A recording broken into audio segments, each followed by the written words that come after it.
জেলা প্রশাসকরা আমাদের মন্ত্রণালয় সম্পর্কে জানতে চেয়েছেন এবং কিছু পরামর্শ তারা দিয়েছেন। আমরা সেই পরামর্শগুলো তো আমরা গ্রহণ করেছি।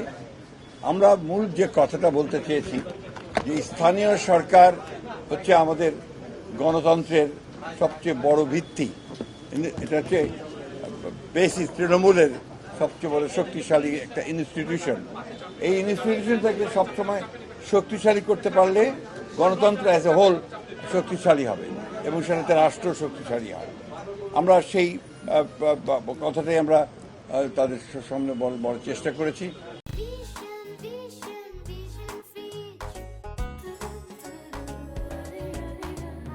আর একটা কথা বলার চেষ্টা করেছি যে জেলা প্রশাসকদেরকে নেতৃত্ব দিতে হবে আমাদের সরকারের, বিশেষ করে আমাদের মাননীয় প্রধানমন্ত্রী জনাব তারেক রহমান সাহেবের যে কর্মসূচিগুলো তিনি নিয়েছেন সেই কর্মসূচিগুলোকে বাস্তবায়ন করার ক্ষেত্রে আমাদের যারা সংসদ সদস্য আছেন তাদেরকে সঙ্গে নিয়ে তাদের সঙ্গে পরামর্শ নিয়ে স্থানীয় সরকারের অন্যান্য যারা যে সমস্ত সদস্যরা রয়েছেন তাদেরকে নিয়ে সেই কর্মসূচিগুলোকে বাস্তবায়িত করার জন্য কাজ করতে হবে।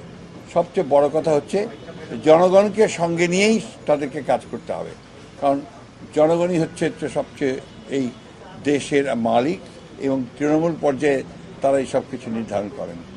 আমরা এই সম্মেলনে যারা উপস্থিত ছিলেন আমরা মনে করি যে আমরা এই ধরনের সম্মেলন যে প্রত্যেক বছর হয় এটা অত্যন্ত প্রয়োজনীয় এবং সরকারের একদম জেলা পর্যায়ের যারা কর্মকর্তা তাদের সঙ্গে আমাদের মন্ত্রণালয়ের মত বিনিময় যেটা হয় সেটা অত্যন্ত ভালোভাবে কাজে দেয়। ভবিষ্যতে সেটা যেন আরও বাড়ানো যায় সেটা আমরা বলেছি। মাননীয় গত 2 বছর আমরা দেখেছি যে স্থানীয় পর্যায়ে যেসব রাস্তাঘাট আছে, অবকাঠামো আছে, সেই সবগুলোকে কিন্তু নজর দেয়নি অন্তর্বর্তীকালীন সরকার। এখন আপনাদের কাছে বড় দায়িত্ব, কিংবা আপনাদের কাছে আমরা এই পর্যায়ে থেকে ডিসিরা আসলে কি বলেছেন বা আপনারা তাদেরকে কি আমরা আপনার যেটা বলেছি সেটা আপনাকে বললামই যে আমরা স্থানীয় সরকারের যে রাস্তাঘাটের কথা আমি বলছি।